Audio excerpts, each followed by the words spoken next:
ഉദ്ഘാടന ചടങ്ങിന് വേണ്ടി മുഖ്യമന്ത്രിയും പ്രതിപക്ഷ നേതാവ് ധനമന്ത്രി കെ എൻ ബാലഗോപാൽ, വി എൻ വാസവൻ, ബി ശിവൻകുട്ടി ഉൾപ്പെടെയുള്ളവരൊക്കെ എത്തിയിട്ടുണ്ട്. തത്സമയ ദൃശ്യങ്ങളാണ് ഇപ്പോൾ കാണുന്നത്. ഉദ്ഘാടനത്തോടുകൂടിയാണ് ആ ചടങ്ങിനാണ് നമ്മളിപ്പോൾ സാക്ഷ്യം വഹിക്കുന്നത്. The Honorable Chief Minister of Kerala, Shri Pinarayi Vijayan, has switched on the piling works for capacity augmentation at the container berth second phase expansion area of Vizhinjam International Seaport. ബഹുമാനപ്പെട്ട മുഖ്യമന്ത്രിയും ഒപ്പം മറ്റ് വിശിഷ്ടാതിഥികളും ഒരുമിച്ച് ചേർന്ന് ഇപ്പോൾ ഈ വേദിയിലേക്ക് എത്തുന്നതാണ്. വിഴിഞ്ഞം അന്താരാഷ്ട്ര തുറമുഖത്തിന്റെ തുടർഘട്ട വികസന പ്രവർത്തനങ്ങളുടെ നിർമ്മാണോദ്ഘാടനത്തിന്റെ ഔപചാരികമായ ചടങ്ങുകൾ ഈ വേദിയിൽ ഏതാനും നിമിഷങ്ങൾക്കുള്ളിൽ തന്നെ ആരംഭിക്കുകയാണ്.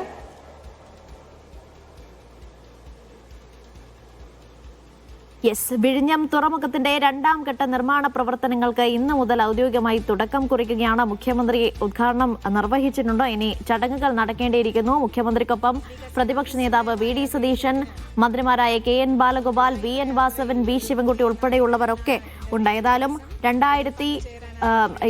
ഇനിയിപ്പോൾ വരാനിരിക്കുന്നത് 10,000 കോടി രൂപയുടെ നിർമ്മാണമാണ് ഇനി രണ്ടാം ഘട്ടത്തിൽ നടക്കാനിരിക്കുന്നത്. 2028 ഈ നിർമ്മാണ പ്രവർത്തനങ്ങൾ പൂർത്തിയാക്കാൻ സാധിക്കുമെന്നാണ് പ്രതീക്ഷിക്കുന്നത്. അതേസമയം തന്നെ വിഴിഞ്ഞത്തിന്റെ ഈ പദ്ധതി വികസിക്കുമ്പോൾ തന്നെ അതിനോടനുബന്ധിച്ചുള്ള അനുബന്ധ പ്രവർത്തനങ്ങൾ കൂടി വികസിക്കേണ്ടതുണ്ട്. ഇപ്പോൾ തന്നെ കേരളത്തെ സംബന്ധിച്ചിടത്തോളം ഇതിന്റെ GST വരുമാനമൊക്കെ കേരളത്തിന് ലഭിക്കുന്നുണ്ട്. ഈ രണ്ടാം ഘട്ടം കൂടി പൂർത്തിയാകുമ്പോൾ 2035 കൂടി ഒരു വലിയ വരുമാനം കേരളത്തിന് ലഭിച്ചു തുടങ്ങും. അത് കേരളത്തെ സംബന്ധിച്ചിടത്തോളം വലിയ നേട്ടമായി മാറുകയും ചെയ്യും. ഈ സൂചിപ്പിച്ചതുപോലെ തന്നെ 710 കപ്പലുകളാണ് ഇതുവരെ വിഴിഞ്ഞത്ത് കൈകാര്യം ചെയ്തിട്ടുള്ളത്. അത് ഏകദേശം 15.19 ലക്ഷം കണ്ടെയ്നറുകൾ ഈ 710 കപ്പലുകളിൽ നിന്നായി കൈകാര്യം ചെയ്തിട്ടുണ്ട്. 2028 ഈ വിഴിഞ്ഞം പൂർണ്ണ സജ്ജമാകുന്നതോടുകൂടി ഈ തുറമുഖത്തിന്റെ ശേഷി അത് 5 ഇരട്ടിയായി ഉയരും. അതായത് 50 ലക്ഷത്തോളമായി ഉയരും എന്നാണ് വിദഗ്ധരുൾപ്പെടെ പറയുന്നത്. ഏതായാലും 10,000 കോടി രൂപയാണ് ഈ നിർമ്മാണത്തിന് വേണ്ടി, രണ്ടാം ഘട്ട നിർമ്മാണത്തിന് വേണ്ടി ചെലവഴിക്കുന്നത്. ഇതിന്റെ ചരിത്രത്തിലേക്ക് ഒന്ന് പോകുമ്പോൾ 2015 ഡിസംബർ 5 വിഴിഞ്ഞം തുറമുഖത്തിന്റെ ആദ്യഘട്ട നിർമ്മാണം ആരംഭിക്കുന്നത്. 2023 ഒക്ടോബർ 15 വിഴിഞ്ഞം തുറമുഖത്ത് ആദ്യത്തെ കപ്പലെത്തുന്നു. 2024 ജൂലൈ 12 ട്രയൽ റൺ ആരംഭിക്കുന്നു. അങ്ങനെ കേരളത്തെ സംബന്ധിച്ചിടത്തോളം ഇത് ഒരു നിർണായക ഘട്ടത്തിലേക്ക് എത്തി നിൽക്കുകയാണ്. സർക്കാരിനെ സംബന്ധിച്ചിടത്തോളം ഇനിയിപ്പോൾ തെരഞ്ഞെടുപ്പൊക്കെ വരാനിരിക്കുകയാണ്. ഏതായാലും ഈ വിഷയങ്ങളൊക്കെ ഉയർത്താനുള്ള സാധ്യതകൾ കൂടിയുണ്ട്. ഏതായാലും രണ്ടാം ഘട്ട പദ്ധതിക്ക്, രണ്ടാം ഘട്ട നിർമ്മാണ പ്രവർത്തനങ്ങൾക്ക് വിഴിഞ്ഞത്ത് തുടക്കം കുറിച്ചിരിക്കുകയാണ്. 10,000 കോടി രൂപയുടെ നിർമ്മാണമാണ് ഈ ഘട്ടത്തിൽ നടക്കാനിരിക്കുന്നത്. RB സനൂപ് ഇവിടെ നിന്നും തുടരുന്നുണ്ട് എന്നാണ് മനസ്സിലാക്കുന്നത്. സനൂപ്, ഔദ്യോഗികമായി നിർമ്മാണ പ്രവർത്തനങ്ങൾക്ക് തുടക്കം കുറിച്ചിരിക്കുകയാണ്. ആരൊക്കെയാണ് മുഖ്യമന്ത്രിക്കൊപ്പം ഉദ്ഘാടന ചടങ്ങിൽ പങ്കെടുക്കുന്നത്? മറ്റ് വിശദാംശങ്ങൾ കൂടി സനൂപ.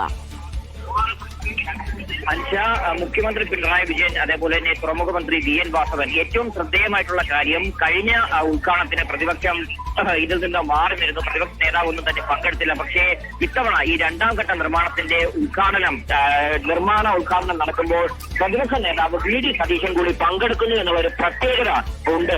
ഈ അന്ന് നരേന്ദ്രമോദി വന്ന സമയത്ത് സർക്കാരുമായിട്ടുള്ള വലിയ പ്രശ്നങ്ങളൊക്കെ തന്നെ പ്രതിപക്ഷമായിട്ട് ഉണ്ടായിരുന്നു. അന്ന് പ്രതിപക്ഷ നേതാവ് പങ്കെടുത്തില്ല. പക്ഷേ കോവളം MLA എം വിൻസെന്റ് ആണ് പങ്കെടുത്തിരുന്നു. മറ്റ് പ്രധാനപ്പെട്ട പ്രതിപക്ഷ നേതാക്കൾ ആരും തന്നെ പങ്കെടുത്തിട്ടില്ല. പക്ഷേ ഇത്തവണ അതെല്ലാം മാറ്റി നിർത്തിക്കൊണ്ട് മുഖ്യമന്ത്രി പിണറായി വിജയനോടൊപ്പം തന്നെ പ്രതിപക്ഷ നേതാവ് വി ഡി സതീശൻ കൂടി ഈ പരിപാടിയിൽ പങ്കെടുക്കുന്നുണ്ട്. എന്തായാലും അല്പസമയത്തിന് തന്നെ നേതാക്കളെല്ലാം ഈ വിഴിഞ്ഞം തുറമുഖത്തിന്റെ വേദിയിലേക്ക് എത്തുന്നതാണ്. ഈ തെരഞ്ഞെടുപ്പൊക്കെ അടുത്തത് തന്നെ. അപ്പോ പരിപാടിയിൽ നിന്ന് മാറി നിൽക്കേണ്ട ആവശ്യമില്ല എന്ന് കണക്കാക്കിക്കൊണ്ട് തന്നെയാണ് പ്രതിപക്ഷ നേതാവ് കൂടി ഈ പരിപാടിയിൽ പങ്കെടുക്കുന്നു എന്ന് നമുക്ക് പറയേണ്ടി വരും. അങ്ങനെ ഈ രണ്ടാം ഘട്ട നിർമ്മാണോദ്ഘാടനം തറക്കല്ലിട്ട് കഴിഞ്ഞു മുഖ്യമന്ത്രി പിണറായി വിജയൻ. ഇനി 2028 ഈ 2, 3, 4 ഘട്ട നിർമ്മാണം ഒരേ സമയം തന്നെ പൂർത്തിയാക്കാൻ വേണ്ടിയാണ് പുതിയ കരാർ ഒപ്പിട്ടിട്ടുള്ളത്. നേരത്തെ 2045 ഈ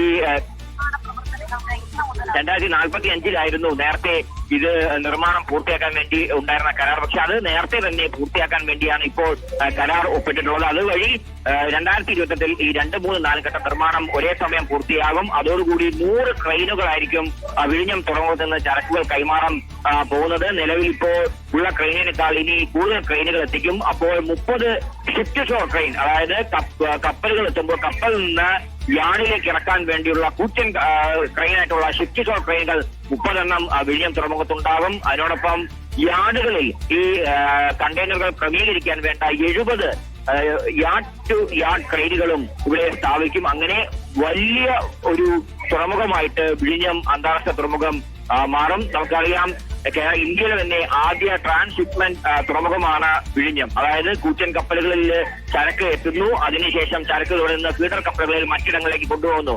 നേരത്തെ ഈ പറയുന്ന ഈ വലിയ ആഴമുള്ള തുറമുഖം ഇല്ലാത്തത് കൊണ്ട് തന്നെ ഈ MSC ഐറീന പോലെയുള്ള അൾട്രാ ലാർജ് വെസൽസ് അതിന് ആ തരത്തിലുള്ള സേനയിൽപ്പെട്ട കപ്പലുകൾക്കൊന്നും തന്നെ വിഴിഞ്ഞം ഇന്ത്യയിൽ മറ്റൊരിടത്തും വന്ന് ചരക്കിറക്കാൻ കഴിയുമായിരുന്നില്ല. അതൊക്കെ സിംഗപ്പൂർ, അതേപോലെ തന്നെ കൊളംബോ, മറ്റ് തുറമുഖങ്ങളിലാണ് നമ്മൾ ഇന്ത്യയിൽ എത്തിക്കേണ്ട ചരക്കുകൾ ഇറക്കിയിരുന്നത്. അവിടെ നിന്ന് വലിയ തുക നൽകിക്കൊണ്ടാണ് ഈ ചരക്കുകളൊക്കെ ഇന്ത്യയിലേക്ക് എത്തിച്ചിരുന്നത്. പക്ഷേ വിഴിഞ്ഞം വന്നതോടുകൂടി എല്ലാത്തിന്റെയും പ്രധാനപ്പെട്ട കേന്ദ്രം, അതായത് വലിയ തുറമുഖങ്ങൾ വന്ന് ചരക്കിറക്കുന്ന പ്രധാന കേന്ദ്രമായിട്ട് വിഴിഞ്ഞത്തിന് മാറാൻ കഴിഞ്ഞു എന്നുള്ളത് വലിയ പ്രത്യേകതയാണ്.